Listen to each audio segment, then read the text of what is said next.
Jo jonkin aikaa minulla on ollut halu puhua jostakin, minkä löysin viime kuukausina. Yhteyden Suomi ja lapsuuteni välillä, jota en ollut koskaan huomannut. Tänään on sen päivä, mutta ensin kysyn teiltä, mikä oli tärkein vihteeni 2000-luvun alussa? Olitteko perinteisempiä? Musiikki, ystävien kanssa ulkona käyminen, juhlat? No, sanon, että olin aika söpö pikkupahis. Mutta siellä noin vuosina 2007 ja 2008 olin noin 9-vuotias ja sain uskomattoman mahdollisuuden saada isäni vähän puhelin, koska hän ollut ostanut uuden. Ja mikä puhelin se oli? Niin, ei enempää eikä vähempää kuin Nokia 3310.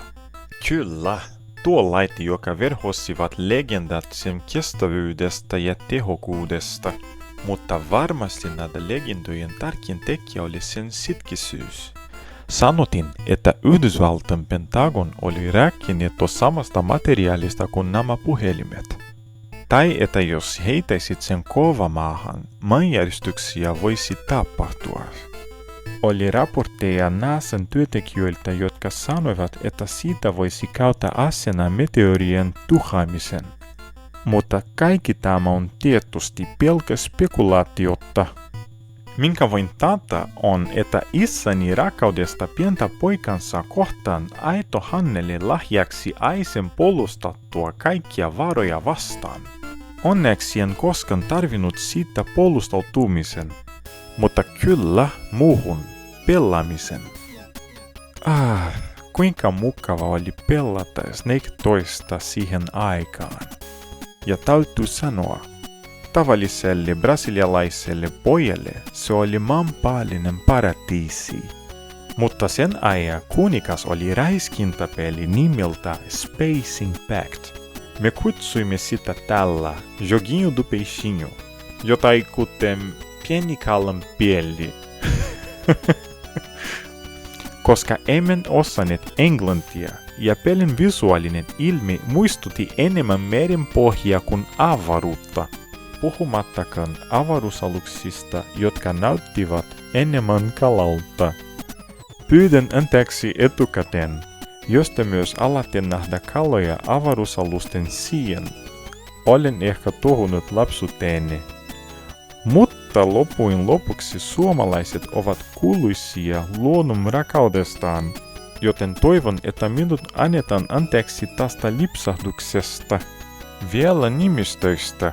Itse Nokia 3310 tunnetin tällä nimellä Nokia Chijolan, jotain kuten Nokia Suritilli. Ja täytyy sanoa, että vitsailuista huolimatta en tunne yhtään brasilialaista, joka olisi omistanut tuon laitteen siihen aikaan, eikä muistelisi sitä lämmöllä. Se on osa Brasilian kollektiivista mielikuvitusta. Ja tämä on kaunis ja harvoin mainittu silta Brasilian ja Suomen välillä. Ehkä siksi, että useimmat brasilialaiset, ja minä olen yksi heistä, eivät tietää, että Nokia on suomalainen yritys. Itse löysin tämän suhteellisen äskettäin, kun puhuin kanavan ensimmäisessä videossa syystä, miksi aloin oppia suomea, en edes harkinnut mainita tätä Nokia-tarinaa. Yksinkertaisesti siksi, että minulla ei ollut aavistustakaan yhteydestä, mutta se oli siellä koko ajan. Näin on monen elämämme vakteiden kanssa. Ne ilmestyvät ennen kuin arvamme tavoilla, joita emme sillä hetkellä huomaa. Se voi olla isän vanhan puhelin. Se voi olla avaruuspeli, joka näytti kalalta. Se voi olla mitä tahansa.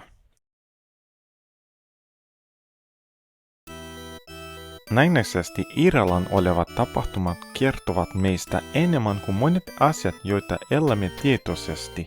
Ja kun löydämme nämä yhteydet, on vaikea olla hymyilemättä. Tämä video tehtiin nostalgisella savulla, ja haluaisin kovasti tietää, tapahtuiko teille jotain vastaavaa? Jotain, joka tuntui satunnaiselta lapsuudessa, mutta muokasi siitä, keitä te olette tänään. kommentit ovat auki, luonnen kaikki. Pyydän jo etukäteen anteeksi poissaoloani. Olen keskittynyt parantamaan suomeani tehdäkseni tulevista videosta yhä parempia. Kiitos kärsivällisyydestani ja siitä, että pysytte mukana lopun asti. Jatka tykkäys, jos pidät videosta. Ja sinä, joka et ole vielä tilaaja, tervetuloa! Nähdään seuraavassa videossa. Heippa!